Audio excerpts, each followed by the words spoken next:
Alright, Assalamualaikum warahmatullahi wabarakatuh. So kita akan buat ulasan perlawanan antara Netherlands versus Japan. Yang mana untuk game ni Japan comeback lah untuk seri 2-2 menentang pasukan Belanda. Which is untuk game ni dalam first half memang nampak yang defend pasukan Netherlands memang solid lah. Sebab mereka ada kelebihan in term of physicality. Mereka ada badan-badan yang besar. And jadi kalau mereka nak fight dengan striker-striker Japan yang diketuai oleh Ueda, Maida apa semua ni memang susah lah pemain-pemain Japan nak masuk ataupun nak penetrate. Tetapi jangan pandang rendah, walaupun fizikal kecil, still Japan berjaya menjaringkan gol melalui corner kick, which is unbelievable lah kan. Sebab apa?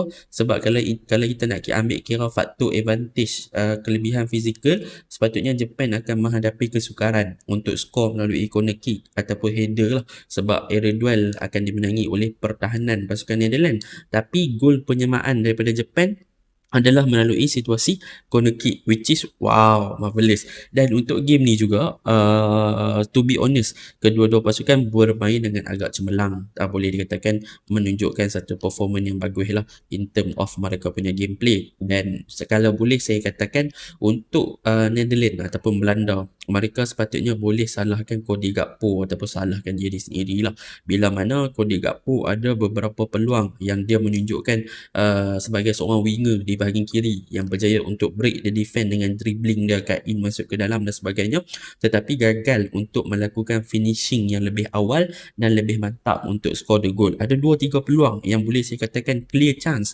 untuk Cody Gakpo, sepatutnya in that situation dia boleh score the goal, tetapi dia gagal untuk menjaringkan gol tersebut. Jadi tanpa membuang masa, mari kita masuk ke dalam ulasan perlawanan. Untuk game ni saya akan mulakan dengan pasukan Belanda dulu, Netherlands. Yang mana Netherlands macam biasa mereka turun dengan 4-3-3, lebih kepada structural ataupun lebih kepada 4-1-2-3. Mereka fokus kepada back 4. And then untuk game ni, to be honest, dengan pemain-pemain di bahagian belakang mereka, back 4 adalah satu situation yang boleh dikatakan mereka mengurangkan input of mereka punya attacking style. Sebab apa saya kata macam tu? Sebab kalau kita tengok di left back mereka guna Van de Ven, yang mana kita tahu Van de Ven ni dekat Spurs dia lebih kepada centre back yang boleh jadi ball carrier, yang boleh pergi ke depan dan sebagainya. And tetapi untuk game ni bila mana dia letak kat left back, kita boleh nampak in term of dia nak buat overlap ataupun covering on the wide area, dia agak sukar sikit. Dan berapa kali juga gerakan daripada pasukan Jepun menggunakan Retsu Luan dan juga Takefusa Kubo berjaya untuk menembuhi Mickey Van de Ven lah. Dan dalam masa yang sama mereka juga menghadapi kesukaran bagaimana mereka nak optimize pergerakan daripada Dumfries. Kerana nak tahu Dumfries ni adalah seorang right wing back yang mana dia selalu bermain dalam sistem back 5. Bila mana dia bermain dalam sistem back 5, dia banyak covering on the wide area dan juga more to offensive gameplay. Tetapi game ni kita boleh nampak lah yang Dumfries a bit struggle untuk memberi support kepada bahagian hadapan, dan dia juga agak kurang untuk melakukan dari segi attacking output. So dalam sistem back 4 ni boleh dikatakan tak berapa kena dengan player-player yang ada. So ability player tu dilimitkan dan mereka tak boleh nak dapatkan the potential output ataupun dia tak boleh nak maximiskan kelebihan-kelebihan pemain yang sedia ada. Cumanya Van Dijk berjaya menjalankan tugas dengan baik lah, bila mana dia berjaya menjaringkan satu gol dan juga bertahan dengan baik dalam mengekang pergerakan daripada segi air duel, interception apa semua dia bagus lah. Tetapi untuk fullback memang boleh dikatakan pasukan Belanda taklah bahaya semacam dengan dulu mereka boleh naik atas turun. Sebelum ni pun Dumfries selalu main, dia punya attacking output memang bagus, mereka ada Frimpong juga dan sebagainya. Tetapi untuk game ni boleh dikatakan aksi yang ditunjukkan oleh fullback pasukan Netherlands ni tak mencapai tahap yang saya inginkan lah. Dan saya ni siapa pula kan nak capai tahap yang saya inginkan, tapi memang di bawah below par lah. Untuk bahagian tengah, to be honest, Tijani Rangers, Frankie de Jong dengan Gravenberch, kalau kita tengok kepada tiga player ni, mereka sebenarnya ada satu combination midfield yang super, yang boleh buat something yang different, yang boleh bagi kelebihan kepada bahagian tengah, dan mereka boleh control ataupun dictate tempo kat bahagian tengah lah. Kudus untuk Gravenberch, dia berjaya untuk assist juga 2 untuk game ni.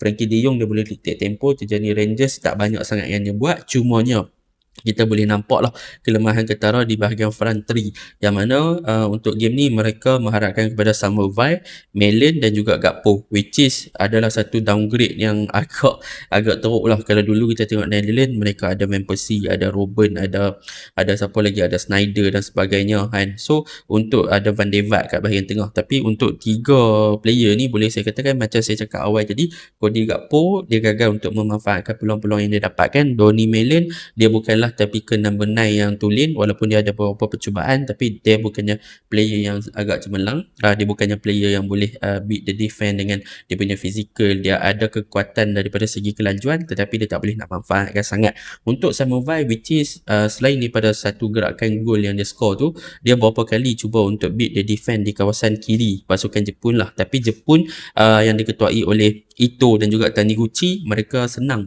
untuk orang kata apa, block ataupun tutup space yang ada pada Samurai untuk cut in. So banyak pergerakan mereka agak terbantut. Jadi overall untuk Netherlands, mereka punya goal scoring pun taklah terlalu efektif, gameplay pun taklah terlalu menarik sangat, tetapi gerakan daripada Gakpo banyak yang membantu Netherlands yang sepatutnya mereka boleh execute that chances untuk menang. Tapi sayang Gakpo gagal untuk jadi lebih clinical. Jadi Netherlands kena perbaiki sikit lah corak permainan mereka, bagaimana mereka nak memaksimiskan potential player yang ada pada squad mereka untuk come out dengan satu yang lebih better. Okay, itu yang mereka kena baiki. Dan defending pun mereka kena fit sikit, sebab kena tengok gol daripada Nakamura tu memang loophole ketara lah. Macam mana Nakamura boleh shoot masuk kan, memang kucak kaca. Defense kena lebih fokus lah.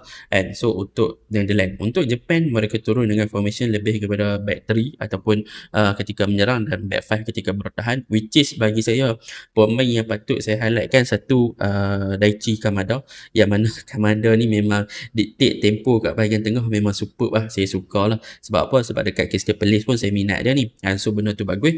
Nakamura bermain dengan agak cemerlang, dan mereka punya defense Taniguchi, Watanabe dan juga Ito pun superb. Dan Takefusa Kubo yang banyak bergerak sebagai free roam, banyak bergerak untuk menggerakkan bola di mana-mana ada bola, di situ dia cuba connect pun bagus.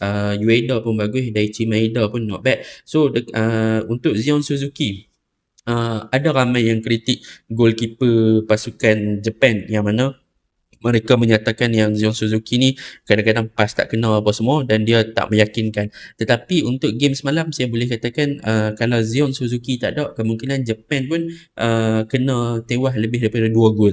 So kena puji juga pada Zion Suzuki. Tapi on other part, dia ada benda yang dia kena improve. Dia lebih tenang untuk kontrol bola, lebih tenang dengan bola di kaki dan sebagainya. Jangan jadi Onana.